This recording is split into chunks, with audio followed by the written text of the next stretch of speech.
L'axe routier Uga-Barrière, Bambou-Kobu, en territoire de Djou, demeure sous contrôle de FARDC après une tentative d'attaque de milices de la Côte d'Éco sur le centre de négoce de Kobu. Le porte-parole de FARDC, Anitour, dresse un bilan lourd du côté ennemi, dont le chargé des opérations de la milice Côte d'Éco neutralisée. L'ordre a été donné par le commandant des opérations et gouverneur militaire, le lieutenant-général Luboya Kashamadjouni.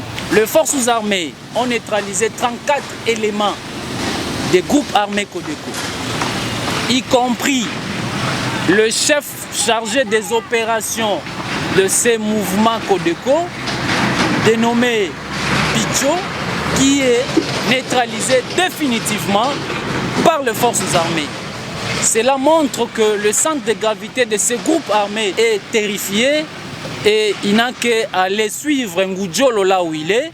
Nous allons continuer dans cet élan pour couper toutes les têtes de ceux-là qui dérangent notre population et de manière légale et légitime. Face à la multiplication des attaques de ces ennemis de la paix, le lieutenant Jules Ngongo n'exclut pas une collaboration entre les terroristes ADEF et cette milice. Cependant, il les invite à adhérer à la logique de la paix. Et lorsque nous nous engageons pour terrifier l'ennemi, neutraliser les ADEF, et vous allez voir un jour ou le même jour, c'est Côte d'Éco qui attaque. Notre lecture est qu'ils ont un intérêt commun pour déstabiliser l'Ituri. À tous nos compatriotes, politiciens, députés, tout ce monde d'acteurs sociopolitiques, tout ce monde qui parle, qui critique à la longue de la journée, tout le jour, l'état de siège ne fait rien. Mais il est grand temps d'appeler ces enfants parce qu'ils sont en même temps en coïncidence avec les ADEF et ils sont comme les béquilles